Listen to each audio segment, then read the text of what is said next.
안녕하십니까. 실록한담 진행자 최준기입니다. 동서고금 남녀노소를 막론하고 언제 들어도 애틋하고 흥미로운 이야기가 남녀간의 사랑 이야기이지요. 서양에 로미오와 주리엣이 있다면 우리나라에는 공주를 사랑한 비운의 남자 이야기가 있습니다.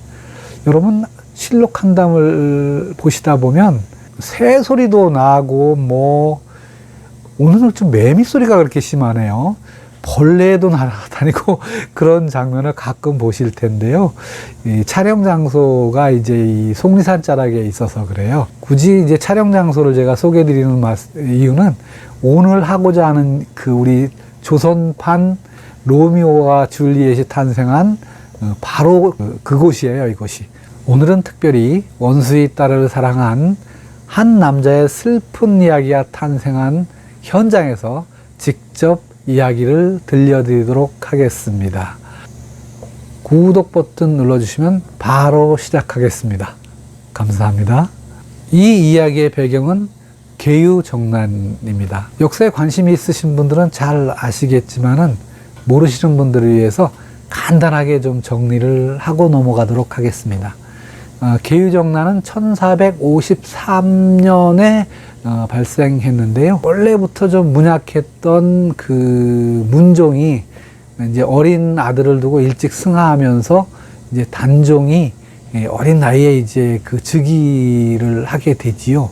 여러분도 드라마에서 이제 좀 보셨을 텐데 그 팔싹동이 한명회를 중심으로 한 그 일당이 모의해서 어린 그 조카 단종을 몰아내고 즉위하는 과정이 이제 그 계유정난이지요.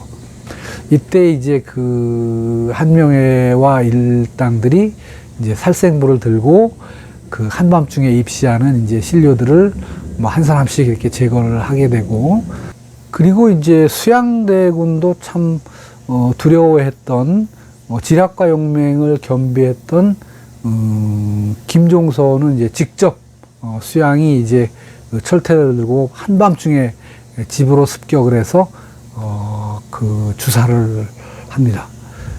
이때 좀 주목해 봐야 할 장면이 있는데요. 여러분들 한번 좀 드라마에서 이 김종서를 주사하는 장면을 조금만 좀 한번 떠올려 보실까요? 앞에 이제 김종서가 나서고 뒤쪽에 두 아들이 서 있는 장면이 좀 연상되실 텐데요. 근데 이제 이때 그 어린 손자로 보이는 젊은 청년은 보이지 않습니다. 여기부터 이제 오늘 이야기가 출발합니다. 이때 어렵게 자리를 피한 김종서의 손주와 살기에 가득 찬 아버지가 무서워서 도망친 수양대군의 딸이 사랑에 빠진 이야기가 오늘의 줄거리입니다. 이 이야기는 계유정난이 있은 지 420년이 지난 1873년에 편찬된 서유영의 금계필담과 1989년에 편찬된 상주지에 소개가 되고 있습니다. 김종서 손자의 도주 이유는 따로 설명드리지 않아도 될 듯 하고요. 그런데 왕위 찬탈에 성공한 수양대군의 딸이 공주의 삶을 포기하고 왜 이 어려운 피난길에 올랐을까요? 이야기는 이렇습니다. 조정과 왕실에 부는 피바람을 보면서 굉장한 두려움을 느낀 어린 딸이 수양대군에게 더 이상의 사륙을 멈춰달라고 간청을 합니다. 그렇지만 이미 돌아올 수 없는 강을 건너게 된 세조의 눈에 그 어린 딸의 간청이 들어올 리가 없지요. 훗날 그 정의왕후가 되는 이제 부인 윤씨가 이러다가는 딸마저도 화를 입을 것으로 이제 걱정을 해서 어린 딸을 이제 그 평생 먹고 살 만큼의 폐물과 유모를 딸려서 이제 피신을 시킵니다. 그리고 이제 이런 피신 사실을 감추기 위해서 집에 불을 낸 뒤에 이제 이 불로 인해서 그 어린 딸이 이제 희생됐노라 이렇게 이제 얘기합니다. 이렇게 이제 서로 다른 이유로 길을 떠나게 된 이 남녀는 이제 하루 빨리 좀 한야에서 벗어나기 위해서 이제 밤낮을 가리지 않고 걷고 또 걸어서 속세를 떠난다는 의미의 속리산 입구에 이제 다다르게 된 거죠. 더 이상은 추적이 없을 거라고 이제 생각한 이 수양의 딸이 나무꾼에서 쉬던 중이었습니다. 이때 마침 이곳을 지나던 김종서의 손주와 사랑 이야기가 뭐 다 그렇듯이 번쩍하고 이제 스파크가 튄 거죠. 운명적인 사랑이 이렇게 시작되었습니다. 뭐 한눈에 반한 이들은 멀리 갈 것도 없이 뭐 이곳에 자리를 잡고 아주 행복하게 살기 시작했지요. 여러분도 다 경험하셨겠지만 한 1년 정도면 콩깍지가 조금씩 벗겨지지요. 저는 뭐 아직도 콩깍지가 쓰인 채로 살고 있습니다만은 이들 남녀도 이제 한 1년여쯤 지나면서 콩깍지가 좀 서서히 벗겨지면서 서로를 알게 된 거예요. 하지만 어떡하겠어요. 이미 돌이킬 수 없는 사이가 되었고요. 그래서 이들은 그저 없었던 일처럼 평범하고 행복하게 살았습니다. 그렇게 이제 세월은 흐르고 흘러 이들의 소식이 세조까지 전해진 거죠. 세조는 뭐 이들에게 당연히 돌아오라고 했지만 이들은 이 청을 거절하고 다시 잠적했는데 그 이후로 이들의 소식을 들었다는 사람은 아무도 없었습니다. 이게 버전 1이고요. 버전 2는 이제 세조가 이들의 뜻을 존중해서 그냥 모르는 채 하면서 평생을 행복하게 살았다는 설입니다. 대한민국 드라마 작가들의 역량은 세계 최고라고 생각이 돼요.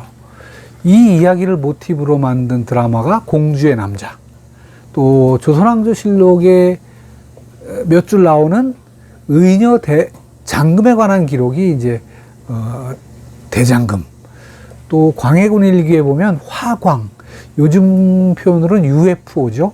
여기에 관한 기록을 가지고 만든 드라마가 별에서 온 그대. 또 실록은 임금의 하루하루를 빠짐없이 기록했는데 광해군 일기에는 한 10여일치 기록이 통째로 드러낸 것처럼 없어요. 여기서 이제 착안한 영화가 왕의 남자, 수양과 안평대군의 사랑 이야기를 다룬 사랑을 그리다. 다 아시죠? 실록이나 이제 설화집에 나오는 몇 줄 또는 몇 쪽의 기록을 보고 거기서 만들어낸 이 훌륭한 콘텐츠들을 보십시오. 얼마나 대단합니까? 잠깐 여기서 공약 하나. 이 방송 이후에 구독자가 50명, 좋아요가 100개 이상을 기록하면 제가 이 5가지 이야기를 모두 소개하겠습니다. 뭐 여러분께서 너무 좀 지루하시다 그러면 뭐 옴니버스 형식으로 해서 한 2편이나 3편 정도로 축약해서 제작을 할 수도 있습니다. 또 하나 공약을 할까요? 만약 50, 100이 넘으면 덤으로 불의 여신 정의도 제가 상세하게 소개해 드리겠습니다. 이 이야기를 전하고 있는 금계필담은 설화집입니다. 상주지는 상주시 화북면 입성리 일대에 전해져 내려오는 설화를 채록한 것이고요. 따라서 이 두 문헌만 가지고 이것을 실화로 보기에는 여러 가지 부족한 부분이 있습니다. 그럼 여기서 여러분들이 좋아하시는 팩트체크 한번 들어가 보겠습니다. 예종실록 1468년 11월 28일자에 보면은 세조와 정의왕후 사이에 이남 일녀를 두고 있다. 첫째가 의경세자, 둘째가 예종, 셋째가 의숙공주입니다. 여기서 저희가 관심을 갖는 인물은 당연히 의숙공주이지요. 그런데 실록에는 이제 의숙공주가 정현조라고 하는 인물에게 시집을 가서 잘 사는 것으로 이제 기록이 되어 있습니다. 일설에는 뭐 세조가 아예 호적에서 정리를 했다는 설도 있습니다만은 뭐 지금 드러난 기록만으로 봤을 때는 뭐 설화일 가능성이 상당히 높다고 보여집니다. 금계필담은 이 커플이 보은에서 살았다고 기록하고 있고요. 그리고 상주지는 상주시 화북면 입성리에서 살았다고 기술을 하고 있습니다. 그런데 이제 이 지역은 충청북도와 경상북도를 이렇게 나누는 경계 지역이에요. 그래서 좀 육안으로는 아예 구분이 되지도 않고요. 그리고 생활권으로 봐도 굳이 구분해야 될 이유도 없고 구분해도 의미가 없어요. 그래서 저는 두 설화집에 어디로 그 표기가 됐든 큰 의미는 없다고 저는 생각합니다. 아마도 세조께서 이곳에 위치한 법주사에서 말년에 오랜 시간을 보냈어요. 뭐 신병 치료도 하시고 이제 마음 수련도 하시고 이렇게 많은 시간들을 보내셨는데 이걸 보면서 아마도 이 설화가 탄생하지 않았을까 하는 아마 그런 추정입니다. 이렇게 아름다운 이야기가 탄생한 입성리는 비교적 많이 알려져 있는 편입니다. 경계를 이루고 있는 괴산군 사단면에 위치한 그 백악산이 우리 등산객들에게는 비교적 많이 알려져 있는 명산이고요. 그리고 이제 우리 입성리는 그 등산로의 입구에 이렇게 위치하고 있습니다. 마을을 조금 벗어나면 이제 등산로가 시작이 되는데요.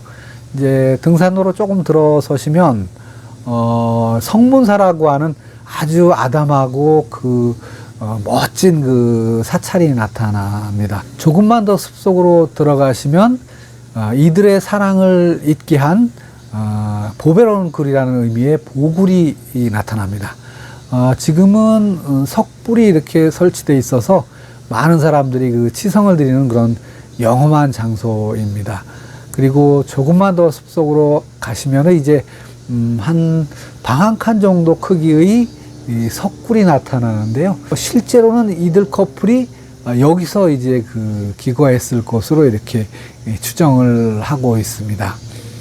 조금 더 이제 등산로를 따라 숲속으로 가시면 그 옥량폭포라고 하는 아주 특이한 그 모양새의 폭포가 나타납니다. 마치 그 인공교량의 상판처럼 생긴 바위가 있고요. 그 밑으로 이제 폭포수가 흐르는 그런 구조입니다. 그리고 실제로 많은 등산객들이 이 다리 위로, 그러니까 이 바위 위로 다니고 있고요. 등산로 소개는 뭐 이 정도에서 마치기로 하겠습니다. 이렇게 이들이 사랑을 나누었던 구체적인 장소들이 전해지고 있고요.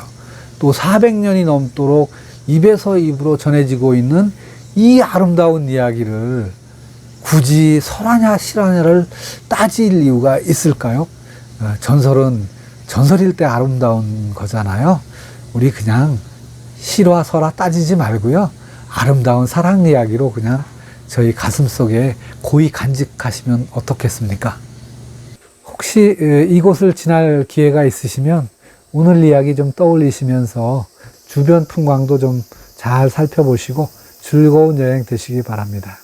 사랑만 하고 살기에도 짧은 인생이라고 합니다. 우리 실록한남 구독자 여러분은 사랑만 하고 사십시오. 감사합니다.